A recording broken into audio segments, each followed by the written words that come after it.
उसमें दादा से पोते की ओर बीमारी ट्रांसफर होती है, लड़के ज्यादा बीमार होते हैं। अब ध्यान से सुनो, अगर कोई पेडिग्री आपको दिया गया है तो वो ऑटोसोमल कैसे होगा। नेक्स्ट जो है, यहाँ पर मेल और फीमेल ऐसा नहीं होता कि फीमेल ज्यादा बीमार होंगी और मेल कम बीमार होंगी। अगर आपकी फीमेल के दोनों एक्स क्रोमोसोम पे बीमारी रेसेसिव है तो दोनों एक्स क्रोमोसोम में बीमारी का जीन होगा, तभी फीमेल को होगी। सेम अगर वो रेसेसिव डिसऑर्डर है बेटा तो या तो आपके ऑटोसोम से आ रहा है या तो आपके सेक्स क्रोमोसोम से आ रहा है। आपके जीवन की सबसे बड़ी समस्या इस समय पर चल रही है कि कैसे सॉल्व होगी ये पेडिग्री अगर क्वेश्चन आ गया तो। 5 मिनट में बताती हूँ, कुछ रूल्स हैं, ध्यान से सुनो, आखिरी तक सुनना, आखिरी वाला सबसे इंपॉर्टेंट है। चैनल को सब्सक्राइब कर लेना। तो पेडिग्री में हमको क्या पता चलता है? हमको ये पता चलता है कि आपके जेनेटिक्स में क्या चल रहा है, जनरेशन से क्या चला आ रहा है। बीमारी है तो नेक्स्ट जनरेशन में होगी या नहीं होगी, अगर नहीं है तो अचानक से कैसे बीमारी आ गई। तो हम पेडिग्री से पूरा एनालिसिस करते हैं। सबसे पहले इसके सिंबल रट लो बेटा। ये होता है अनअफेक्टेड फीमेल, ये है अनअफेक्टेड मेल, इसका सेक्स स्पेसिफाइड नहीं है। ये है इफेक्टेड मेल, ये है अफेक्टेड फीमेल, ये है अफेक्टेड इंडिविजुअल जिसका सेक्स स्पेसिफाइड नहीं है। ये दोनों अनअफेक्टेड की शादी हो गई, ये दोनों अनअफेक्टेड है पर रिलेटिव्स हैं। ये दोनों अनअफेक्टेड है, इनके बच्चे जो हैं वो भी अनअफेक्टेड है। ये दोनों अनअफेक्टेड है पर इसका बच्चा अफेक्टेड है। तो कृपया करके इनके सिंबल आपको याद रखना है। कोई भी डिसऑर्डर कैसा हो सकता है बेटा? कोई भी डिसऑर्डर या तो डोमिनेंट हो सकता है या रिसेसिव हो सकता है। अगर डोमिनेंट डिसऑर्डर है तो या तो वो सेक्स क्रोमोसोम से आ रहा होगा या तो वो आपके ऑटोसोम्स मतलब 22 पेयर ऑफ क्रोमोसोम से आ रहा हो। सेम अगर वो रेसेसिव डिसऑर्डर है बेटा तो या तो आपके ऑटोसोम से आ रहा है या तो आपके सेक्स क्रोमोसोम से आ रहा है। अब ऑटोसोमल डोमिनेंट डिसऑर्डर में आपकी एनसीईआरटी एग्जांपल लिखती है बेटा मायोटोनिक डिस्ट्रॉफी का, याद रखिएगा। और सेक्स लिंक्ड डोमिनेंट डिसऑर्डर आपकी एनसीईआरटी में नहीं है तो वो नहीं आएगा, ठीक है। उसके बाद रेसेसिव डिसऑर्डर में ऑटोसोमल रेसेसिव डिसऑर्डर आपके एनसीईआरटी में है थैलेसीमिया और सिकल सेल एनीमिया, और सेक्स लिंक्ड रेसेसिव डिसऑर्डर है हीमोफीलिया और कलर ब्लाइंडनेस। और ये चारों आपके एनसीईआरटी में दिए हैं बेटा, तो आपको आने चाहिए। तो आपके एनसीईआरटी में डोमिनेंट डिसऑर्डर सिर्फ एक है, वो भी है autosomal dominant disorder myotonic dystrophy, बाकी पूरे आपके रेसेसिव डिसऑर्डर है। अब ध्यान से सुनो, अगर कोई पेडिग्री आपको दिया गया है तो वो ऑटोसोमल कैसे होगा, ध्यान से समझना। ऑटोसोमल की पहचान, डोमिनेंट की पहचान ये होती है कि कोई भी जनरेशन स्किप नहीं होगी, जनरेशन में किसी न किसी को बीमारी तो होगी ही होगी, ठीक है। अब इसमें क्या होता है कि इसके पेरेंट जो है वो बीमार होते हैं। ऑटोसोमल डोमिनेंट का ये कैरेक्टरिस्टिक्स है बेटा कि पेरेंट बीमार होने चाहिए, जरूरी नहीं है कि बच्चा बीमार हो। अगर मान लीजिए कि ये डोमिनेंट डिसऑर्डर है तो पेरेंट बीमार हो गए पर बच्चा जरूरी थोड़ी है कि बीमार हो, बच्चा जरूरी नहीं है कि बीमार हो पर पेरेंट बीमार होंगे, ये बात याद रखिए। अगर इसके आगे मैं पेडिग्री बनाती तो इसकी जनरेशन स्किप हो गई तो ये भी पॉसिबल नहीं, जनरेशन स्किप नहीं होनी चाहिए बेटा। जनरेशन स्किप हुई मतलब वो रेसेसिव है, ठीक है। मैंने सिर्फ एक जनरेशन बनाई है तो हो सकता है कि अफेक्टेड पेरेंट्स के अनअफेक्टेड बच्चे हो सकते हैं, याद रखना ये वाली बात। पर अगर मैं आगे की जनरेशन बनाती ना बेटा तो यहां पर अगर मैं ये बना देती तो ये गलत हो जाता, तो मुझे एक अफेक्टेड दिखाना ही पड़ता। जनरेशन कभी भी डोमिनेंट पेडिग्री में स्किप नहीं हो सकती है। पर अगर एक जनरेशन तुम बना रहे हो बेटा तो ऐसा हो सकता है कि अफेक्टेड पेरेंट्स के अनअफेक्टेड बच्चे हो जाएगा। अगर ये वाला आ जाएगा तो डोमिनेंट में क्या होना चाहिए, एटलीस्ट एक डोमिनेंट जीन तो होना ही चाहिए।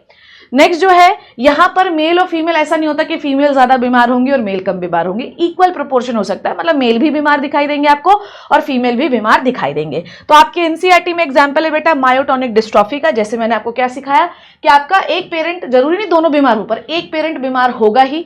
जनरेशन देखो, इस जनरेशन में भी बीमारी है और इस जनरेशन में भी बीमारी है तो जनरेशन स्किप नहीं हो रही है। लड़का भी बीमार है, लड़की भी बीमार है, तो ये कैसा हो गया बेटा, ऑटोसोमल डोमिनेंट डिसऑर्डर हो गया और ये मायोटोनिक डिस्ट्रॉफी का एग्जाम्पल है।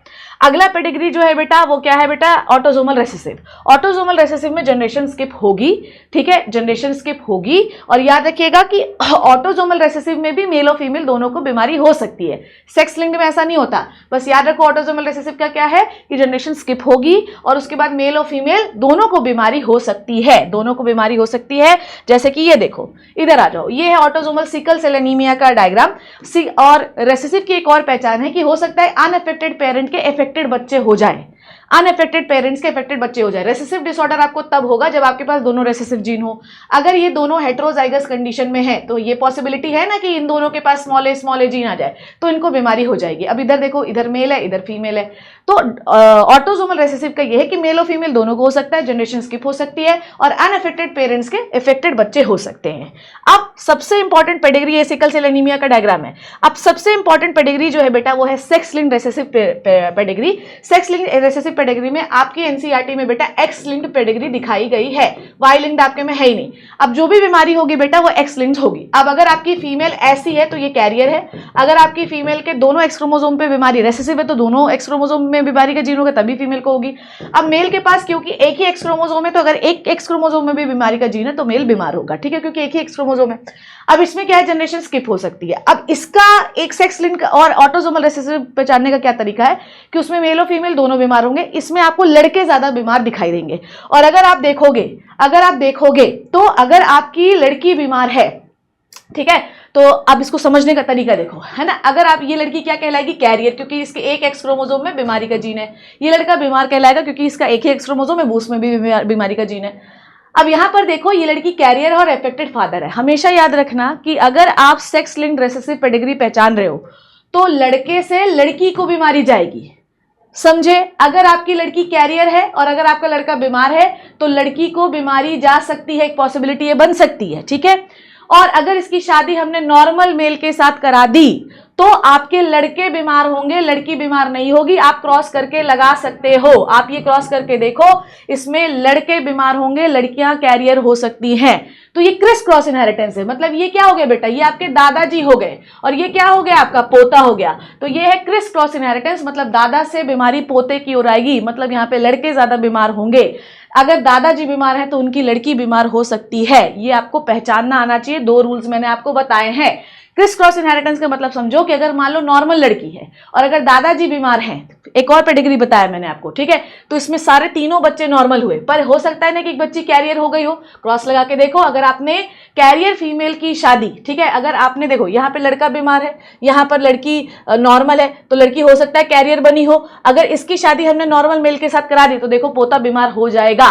तो यहाँ पर जो सेक्स लिंक्ड पेडिग्री होती है बेटा, सेक्स लिंक्ड रिसेसिव, उसमें दादा से पोते की ओर बीमारी ट्रांसफर होती है, लड़के ज्यादा बीमार होते हैं।